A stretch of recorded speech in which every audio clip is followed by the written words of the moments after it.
তিতুমির বিশ্ববিদ্যালয়ের প্রজ্ঞাপন চাই।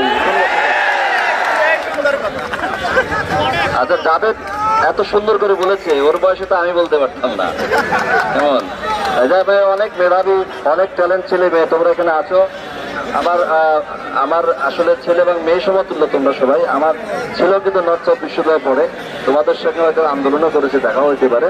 আমি তোমাদেরকে রিকোয়েস্ট করবো, ও যে চমৎকার করে কথাগুলো বলেছে এবং খুবই একাডেমিক কথা, বাড়তি কোনো কথা নেই, বাহুল্য কোনো আলাপ নেই, বাড়তি কোনো আবেগ উচ্ছ্বাস নেই, কথা খুব ক্লিয়ার। সেটা হচ্ছে আমরা সোজা সাপটা তিতুমির, যিনি আমাদের এই বিপ্লবীর মহানায়ক তিতুমির, তার নামে একটি বিশ্ববিদ্যালয় হবে। এবং আমি যদি কথা ভুল না বুঝে থাকি, সেই বিশ্ববিদ্যালয়ের প্রজ্ঞাপন তৈরি করতে হবে। আমি 5টা বিশ্ববিদ্যালয়ের সিন্ডিকেট মেম্বার এখন পর্যন্ত। এই বিশ্ববিদ্যালয়ের সিন্ডিকেট কিভাবে চলে কিছুটা ধারণা তো আমার মোটামুটি হয়েছে। সেক্ষেত্রে বিশ্ববিদ্যালয়ের প্রথম কথা হচ্ছে একটা আইন করতে হয়। প্রত্যেক বিশ্ববিদ্যালয় নতুন হলে সেই বিশ্ববিদ্যালয়ের জন্য একটা শুধু আইন, বাবা একটি শেষ করে দাও, তোমার তো শোনার জন্য আসছে। তো সারাদিন তো তোমরা অনেক ক্লান্ত, কষ্ট করছো, কেউ খাইতেও দেননি। আগে আন্দোলনের সময় আশপাশের লোকজন কিছু সাপোর্ট করতেন, তাও নাই। ওকে, তোমাদের প্রতি এই এনার্জির প্রতি আমার আন্তরিকতা আছে। শোনো, এখন এই বিশ্ববিদ্যালয় করতে গিয়ে ধাপ কতগুলো। প্রথম কথা হচ্ছে এই ফিজিবিলিটি দেখতে, ফিজিবিলিটি যে কোনো প্রকল্প, একটা বাঁশের সেতু বানাতে গেলে ফিজিবিলিটি করতে হয়, এটা কিন্তু তুমি ইগনোর করতে পারো না। সুতরাং সব কেন হয়নি, ইন্ডিয়ার কারণে হয়নি, তো তুমি বলতে চাচ্ছ। ওকে, ইউ অ্যাড্রেস ভেরি রাইটলি।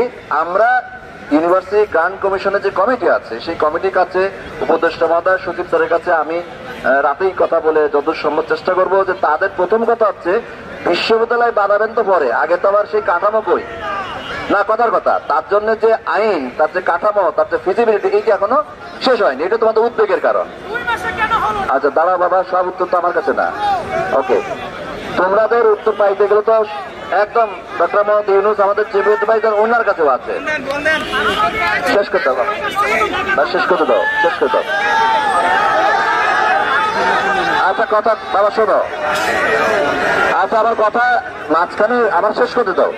এখন শোনো, ঘটনা হচ্ছে তোমাদের দাবি, অর্থাৎ তিতুমির বিশ্ববিদ্যালয় বাস্তবায়ন করার জন্য যতটুকু কাজ দ্রুত শেষ করা দরকার, তোমাদের মূল কথা সেইটা তাড়াতাড়ি করেন, এই তো ঘটনা, রাইট? আবার আজকে ঘোষণা দেন, এই মুহূর্তে দেন, দিয়ে যান, এইটার জন্য কিন্তু আমি দায়িত্বপ্রাপ্ত নই, আমাকে বলেও নাই কেউ। তোমাদের শোনো শোনো, তোমাদের শোনো, আমার কথা শোনো তোমরা, এই বাবা প্লিজ। ঘটনা হচ্ছে আমরা তোমাদের এই দাবির প্রতি আন্তরিক। আচ্ছা শোনো, আমি কি বলছি না কি বিশ্ববিদ্যালয় হবে না, তা বলি না। আমি বলছি তোমাদের দাবি হচ্ছে বিশ্ববিদ্যালয় তৈরি করার ক্ষেত্রে, বিশ্ববিদ্যালয় তৈরি করার ক্ষেত্রে বা গঠনের ক্ষেত্রে যে আইনি কাঠামোটা তৈরি করা দরকার, এই আইনি কাঠামোটা তাড়াতাড়ি তৈরি করা দরকার। এটা তো ঠিক প্রশ্ন সেইটা। আর এর পরবর্তীতে বিশ্ববিদ্যালয় অর্ডিন্যান্স করতে হয়। আমার কথা না বললে তো চিৎকার করলে তাহলে আমি চলে গেলাম। শোনো, তোমরা এখানে 20,000 স্টুডেন্টের মধ্যে 5-7,000 স্টুডেন্ট আছে, আমি তো একা কথা বলছি, শেষ করতে দাও। আচ্ছা, বিশ্ববিদ্যালয় তৈরি করার ক্ষেত্রে যে আইনি কাঠামোটা, এটা হলো ফার্স্ট, তাই তো? সুতরাং 7 কলেজ দিয়ে হবে না, শুধু তিতুমির হবে, এইটা তোমাদের মানে কনফিউশন তৈরি হয়েছে।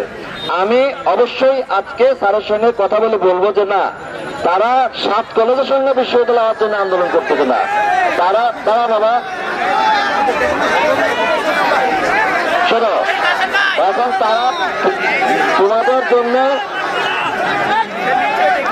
শোনো তোমাদের, এটা ঠিক, অনেক স্টুডেন্ট সবাই আছে তো, সবার আবেগ সমান না।